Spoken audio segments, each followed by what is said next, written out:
So the last thing you heard was we were going to try to get a towable RV. Terrible experience. You thought you'd seen it all, but to find out more things, discover all the secrets on behind the porn scenes. With leluxxxp57160. Was that melodramatic or just right?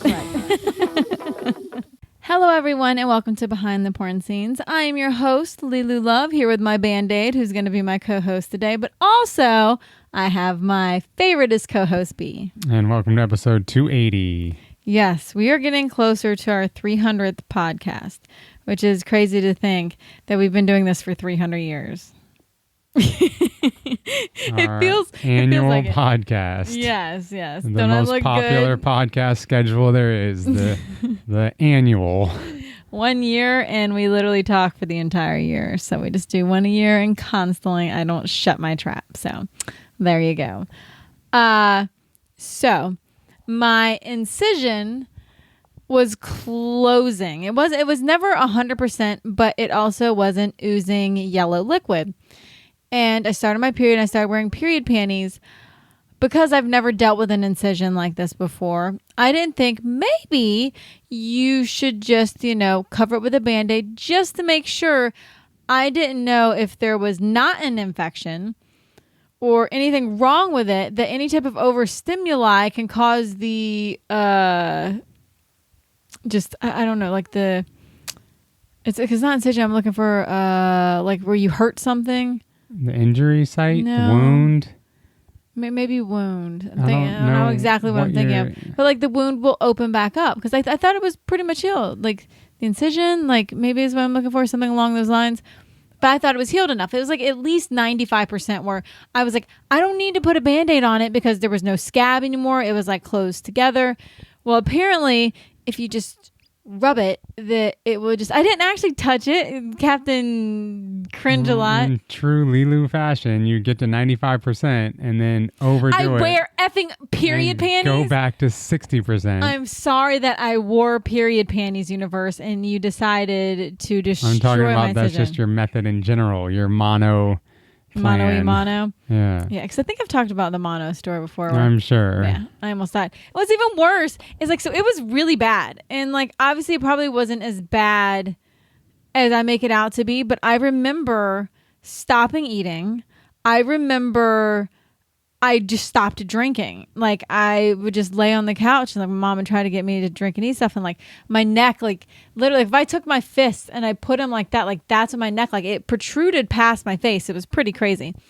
And like, I remember like starting to like I do remember this 9 bags of fluid to get me back to hydration. That was in one day. They were literally trying to get it into me as fast as possible because I was dying. I was going on a full 24 hours with no liquid going in my body, and I had stopped eating a couple of days prior because I couldn't swallow. Like it was more painful to swallow than it was to starve to death. That's how bad I felt. And my dad was like, I don't remember it being that serious. I'm like, of course you don't. I still lived with my mom at that time, and my mom told nobody what was happening. I was just, dying on the couch in the living room watching Dragon Ball Z. So, yeah. But that went on for 3 months, and that's why we always call it the mono thing, because I would get a little bit better. So I would go back to school. I would go outside and play. I would do everything. Backslide. Go outside, go out and play. Backslide over and over and over again over 3 months till finally it got so bad that, I almost died. So. Which is what you've tried to do all through this healing is you've been trying to do way too much, way too soon, and you're finally almost there. Okay, Tiana. If you haven't watched Princess and the Frog, that's her theme song. But I'm so like, if I would have known that that I should have wore a Band-Aid, I would have. Like I would have totally done so it didn't open. Not just that, but physical activity too. Like yeah, that's if I hard. hadn't stayed on top of you you would have tried to do full weightlifting sessions the first day after and every day since. No, in like 5 weeks, I was ready. I've had to slow you down 1,000 times. I know. It's been difficult because like I feel so much better. I'm like, I know that like my strength and physically, like I could go out and start doing stuff, but I have to wait until 8 weeks, which is Sunday, Monday, Tuesday, Wednesday. So I've got 3 more days, and I'm gonna do my first row workout, which I'm gonna do like 200 meters, which is gonna be like 2 minutes, but it's just going to be my first one just to get the who knows, I might be like, okay, that feels good, and I might do 500 meters, but I'm not doing over 500 meters over if any, like, no way. Like, I want to make sure, because normally I would do 1500 meters is every time I sat down. So I figure if I start at a third and do that a couple of days a week, that I can build up and get bigger, better, faster, stronger, and more abs. So that's what I really, really want. But So, that's yeah, why you get to back see the sexy your Band-Aid back. incision, because you left people last week thinking you were going to be sawed in half like a magician. That's what I thought. So, but now I don't think you've updated the results of your opening incision. What? I shouldn't keep beating around my bush. I should tell them about my axe wound. So I called and I was like, it's definitely warm because I was on my period. Like when you start your period, like, it's weird. Like, your temperature drops, but then, like, you're hot all the time. I guess because, like, your body, it drops, doesn't it? Or is it spike? I always get confused. I don't know. It changes. It either I think it spikes on my when I ovulate, and then it goes and whenever it drops. Okay, so then it drops right before your period. Mm-hmm. Yeah, because I think it spikes right at ovulation and then stays high, and then when it drops, that means your period's coming. Yes. And you're the one who keeps track of this. No wonder we've had 2 whoopsie babies. Well, clearly I'm not in full mental capacity right now. Right, yeah, that's true. But yeah, so I called, like, it's leaking, and I was like, it's leaking yellow pus. She's like, who told you it's yellow pus? I was like, it's yellow, it's coming out of an incision, tell me what else it is. I was like, it doesn't smell, there's no blood in it, it's not green. I was like, there's none of the telltale signs of it, like, it was a little red around here. When I got worried about it originally, it was a red around the whole area. So I immediately started, like, flushing it, keeping it really, really clean, washing it like 3 times a day, putting triple antibiotic ointment on it. And within 24 hours, it was like literally 24% better. So, but I did call them and let them know. I'm like, oh, if she said something weird, and I was like, so you want me to call you next week? She's like, no, just call me, if something else goes wrong. I was like, why didn't you just say that? 'Cause she freaked me out for a second. She was like, oh, just give us a call next week and let us know. And I'm like, you're talking to somebody who called y'all every week for the first 4 weeks of my surgery, because it was a fever the first time. Well, yeah, it was open. Like, the glue started coming out, a stitch poking out. Like, I literally all the things that they were like, if this happens, please call. I had to call so many times. Like, they were probably like, please just let this girl go somewhere else for all of her colonoscopies in the future. 'Cause I have to get one, like, every year for, I think, the first year or 2. And then it goes every 3 and 5 if I don't have issues. Because Okay, so the results for this one, you sent the picture. They said, for right now, it's fine. yeah, they said call if anything changes. Okay. Yeah, that's what I said. That's what I just said a minute ago. Yeah. Yeah. Sorry, I'm Captain Ramble Pants. But they were like, if anything changes. Because last week you literally thought you were dying. So yes. What I'm saying is everything is fine. I thought this thing was going to open up and my uterus is just going to fall on the floor. And that you were going to have all these extra surgeries and cosmetic, like you were, 10 steps ahead. And it's all fine. Yeah. Oh, we are all good and everything's good. I got to keep a Band-Aid on it for, I would say, at least another week. And then I'm going to keep a eye on it. So, like, next Sunday, I'll know. But I'd obviously, for my next at least 2 periods for the next 2 months, or whenever I wear, like, any type of jeans or anything, like, really super form-fitting that does rub it all, I will be putting Band-Aids on it for at least 2 months. So, but just like the normal day-to-day, just sitting around, I won't have Band-Aids on it. But as soon as I take a Band-Aid off, it gets all crusty and weird. So I'm keeping Band-Aids on it.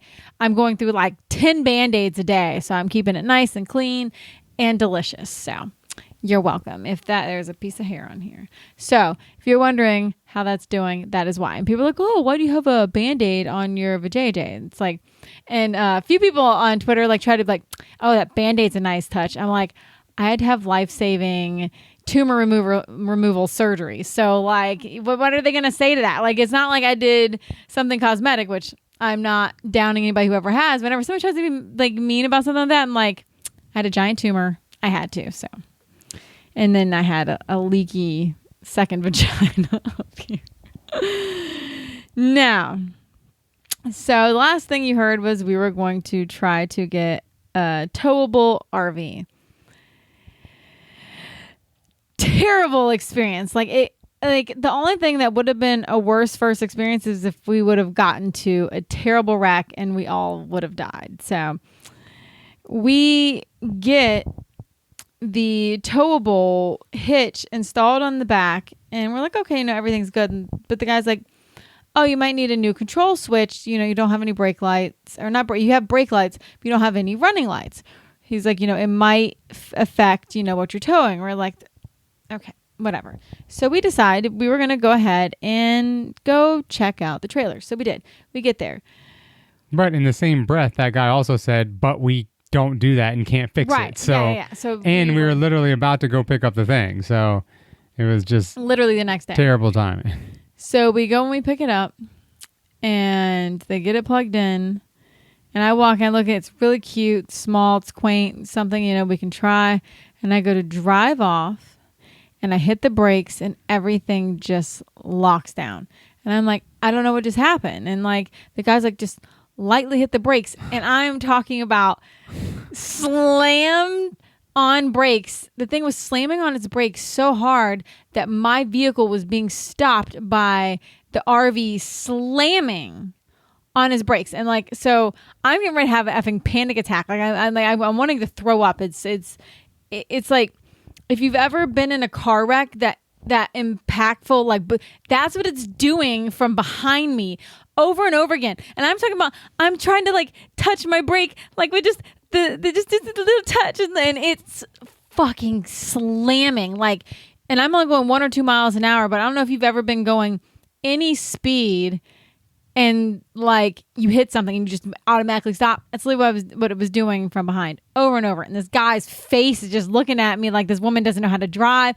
And I'm like, I do not know. He kept saying, what is happening. Stop pressing the brakes so hard. And you were like, I'm not. I'm like, I'm not even. It looked like you were just slamming on. Even I was like, why are you keep slamming on the brakes? You keep seeing the van being stopped by the freaking RV. From our point of view, it just looked like you just kept slamming on the brakes like a crazy person. No, I was like, I'm literally blowing on the brakes. Like I wanted to just put it in neutral and just drive into the other person's house. It'd have been less traumatic than what was happening. So the ground is soaked everywhere. I'm having to drive it off, their property with the brakes effing slamming to the point that I'm like, I'm not going to do it. Like, I can't do this. I'm freaking out. Like something is wrong, like seriously wrong. So he gets in, we have like a little, it's like the connector that goes on the way. This was part of the story you left out. When they did the wiring hookup, they installed the electric brake controller, which is right by the front. The purpose of that is to control the brakes of the trailer behind you. So ideally, when you hit the brakes in the vehicle you're driving, it also activates the brakes in the travel trailer. Huge mistake. Which technically, it activates the travel trailer brakes first and then the van. And depending on how high or how low you set it is on how high or how low it slams on the brakes. They had it full blast. Now, this is either like a whoopsie daisy, like they thought that was all the way down, because what if like somebody was just, pulling out and they had like a good runaway and they didn't really have to tap their brakes until they're going like 10 miles an hour? Like, I don't know what would have happened, but something would have happened, because like it was like, I've never felt that before. But in the direction, like I have felt it going the opposite direction when I've hit stuff. Like that's literally what it feels like. Like your stomach gets like jerked back, like I was getting whipped forward. I'm like, so the brake controller was set at the max setting. So every time you even touched the brake in the van, it sent the signal to the RV trailer to slam on the brakes as hard and fast as possible. So that was getting to the trailer, and the trailer was a thing actually stopping the van from behind, which is insane. So like, and I understand why they have it like that. So different vehicles you drive have different pushing of brakes. So like I've been in like Corvettes before, the second you start touching the brakes, it immediately slows it down. It's about barely a touch. It's got, hard brakes. That's, more sports cars. It was set like that. I have a Chevy Express 3500. So if you've ever driven like a bigger vehicle truck like that, you've got to push a little bit of brakes before you stop. It's a heavy vehicle. It's got a big engine. They like the brakes are a lot more giving. You need to push a little bit more to, make things stop. It was two direct opposite cars. Like it was We didn't realize that was even a thing. The setting, I just thought it was a brake controller that controlled the brakes. However, you controlled the brakes from the van. I didn't realize there was a setting. And luckily, this guy who owned the RV that we were renting, drive trailers for a living. Yeah, he knew. He was like, "Oh, wait a minute, and let me check the setting," and it was jacked all the way up. And then I think he felt a little bit better about me not being a terrible driver, right? Because, like, I was not slamming on my brakes. But that was just phase one. Like he got that taken care of. He got the setting down where it's supposed to be, and then it was a nice, gentle stop for the van and the trailer. Right. And then the light issue came up where none of the lights were working. Nothing was working on the left side of the trailer, except for like the right blinker. Like that was it. Yeah, it was. Nothing. It was so jacked. Right, and we got that fixed now. So we. Well, but the problem was, now it's pouring down rain, right, and we didn't even leave with it. Were you about to just skip over the climax of the story? That we got like the wire issue fixed after we had to like not get the RV. So we were like out of the money because like, we literally were supposed to be picking it up. Like it was soaking wet, torrential midsummer downpour. Just like you couldn't see, 200 feet down the road because it was just so much rain. And he's just, standing out there getting drenched. Luckily, we were all freezing, so I cut the heat on, and we were able to at least get home. At least that worked. But it was absolutely pouring. And it sucks because it wasn't his fault. So he can't let his trailer go unsafely with no brake lights or any lights other than one blinker. And so that just super sucked and super soaked.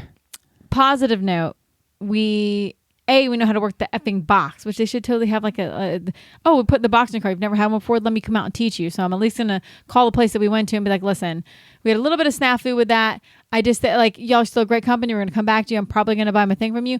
But when you have a novice come in there like me, can you please explain how to use the box? Like we almost got in a wreck because we didn't know how to do the settings and stuff like that, which also in hindsight, we should have been like, hey, how to use it. But I just thought. I didn't think there was anything to use. Right. I thought it was hooked up. You hit the brakes and it hits the brakes on the trailer. Right. That's how I thought it worked. And it does, just there's actually settings. So I'm saying, hey, you should do that because everybody, that's, was it objective criticism? What's the word I'm looking for? Constructive criticism. Like, hey, you don't want people dying out there on the road. So do that. But we had to go to Advanced Auto Parts, see if we get light bulbs because 2 of the lights were blown out from whatever something happened and blew the lights in the car. That's what we didn't know if that was what the issue was. So we went to Advance and they're like, oh, the place next door can install the light bulbs.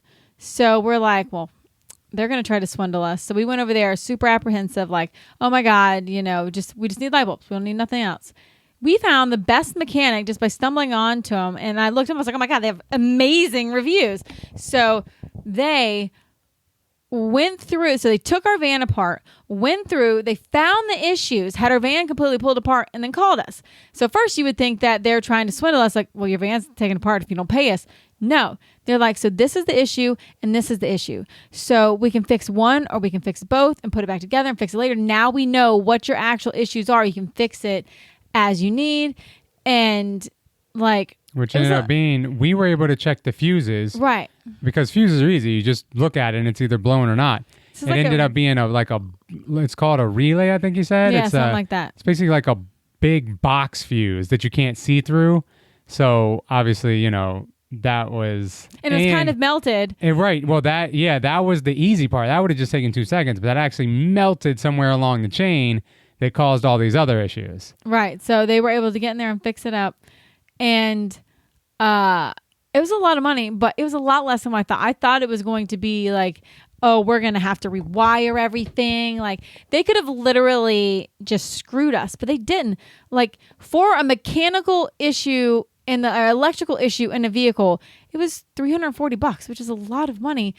But I thought it was going to be, honestly, I thought it was going to be like $800. Like I did not think that we were going to get out of there. I was like, we've already missed out on the RV rental that's going on. I was like, just go ahead and unload on us, universe. But no, the universe looked out for us. We were able to get the issue fixed and it didn't cost an arm and a leg and a firstborn. It was just an arm. So, and we found a great place and a great person. He was like, listen, we can do this now. You can come back and do the rest later. They understood that is a lot of money. They weren't just like, oh, we, got a huge paycheck. they've definitely all the work that we're going to get done on our van, because we've got quite a few things that we want to get working in there. Obviously, we've had some electrical issues. So in the couple months when we recover from what just happened, we're going to have them go through, like, check all the electric. Is there any other boxes in there that are like melting like that too? Can you just check all that, make sure it's all good everywhere? They fixed our air conditioning, which was the other thing. We got our AC fixed, which is like a blower issue, and that for $340. Like, I still completely surprised and amazed that there's still really good mechanics out there, and it definitely made us happy. And this next week is going to be even more fun. So first, let's talk about the video recaps. Yep, we always post the video versions of these audio podcasts the week after on leluxxxp57160.com. And again, I am naked. I'm trying to let you get all of this goody goodness. I'm still, I wouldn't say struggling, but I am struggling a little bit with like body image, with like the scars and everything and the swelling. So I've been like working and doing with that, trying to be naked more and trying to be more positive in my head, because I am my biggest critic out there. And it's going to be huge. Just when right now it's so tough because you don't feel like you have any stuck, control, like you said, yes, to change anything, because you can't lift anything or move or work out. I think that's going to be a huge weight off your shoulders and on your barbells. I have all this aggression that I can't take out anywhere. Right. Like, I'm still scared to like F your brains out. You know what I'm saying? Right. Like, it's still last time you did, you basically opened up. So. Right. So yeah, see, so point taken to myself. All right. The next one is behind the scenes tripod view of blowjob writing cowgirl cream pie. Super hot, sexy time. The next one is vlog close up, fingering, impregnation, JOI, and right before first sex. JOI is jerk off instruction, and vlog is obviously, the video blogs where, a little bit of my real life and all that good, fun, sexy stuff that I throw in. And now some like my good picky porn scenes are being thrown in there, because I do some little gifs for my OnlyFans, and I'm pretty damn good at it. The next one is femdom asshole smelling pussy eating close-up stockings bloopers. This is one of the first videos I had done in a while, and there was a hilarious blooper in the beginning. I get started, and then I'm like, I don't have an effing timer. So then you get to see how I handled that so smoothly. So check it out, because you can see my incision a little bit. I think that was like literally right before it opened up. See, I was like just wearing panties on it. Everything was good. There wasn't much of an issue. And then my body's like, ha ha ha, let me show you. The next one is slave layer POV blowjob facial, big cum shot on mouth and lips. There was a super sexy photo set, pic set. There we go. That's what we're looking for. Pic set that went along with it. So I hope you all enjoy that, because that was loads of fun. The next one is vlog, big orgasm, masturbating, spread close up, hard nipples. You get to see me getting up off the floor, which is pretty funny. Some of the little sexy things that I put on OnlyFans throughout the week. And then you get to also see me taking on and putting off clothes and taking back off and putting them back on. So you're welcome. All right. The next one is webcam mini customs, trying on lots of lingerie, full teasing BTS. That was actually what happened on this last one too. You get to see all the super sexy lingerie and stuff that I was getting. And then you also get to see the video that I did of me in the closet changing and kind of talking crap to my bestie. Like, oh, you get to see me naked, but you don't get to have sex with me. So you're welcome. So we're going to try another travel trailer. Now I know how to set the brakes, that we should be able to take care of it. We're going to... I'm still just waiting like National Lampoon when we plug it in. Either everything's going to explode or the lights are finally going to come on. Right. So we'll see how that works. This one's actually bigger. This one's 30 feet and the other one was like 25. So it's like 5 feet bigger. And I'm excited to like try all that out and like see everything, because I love our van. Like, I can drive our van just like I drive the RV. Everybody thinks, I'm a little old lady, but I can whip my Miatas pretty much anywhere. And I'm super excited to just, check it out and say, hey, drive it. Just like that one day one time I want to drive like a dump truck or a Mack truck or something like that. I don't want anything like on the back or anything in it, but I just want to try it one time just because just to say I did it. Just like I want to drive a Ferrari and a Lamborghini one day, just to say I did it. Like, I've hit most of my cars, but not all of them. I still have about 8 or 9 more cars that I want to drive before I die. So it might actually be more than that now because, they keep making better cars. Like, Tesla, that wasn't on there years ago, but now that is on there. Technically, I don't want to drive a Tesla. I want that bitch to drive me. And to check out the show notes for this episode, you can go to lelu.xxx/podcast280. And come back next week where there's always enough love to go around and a lot of craziness. Thank you so much for listening. Now, if you want to hear more and most importantly, see more, go to leluxxxp57160.com. I have some hardcore videos and I've got 4 24/7 cams almost always up in my house. Go to leluxxxp57160.com. LELULOVE. Bye, bitches. Love ya.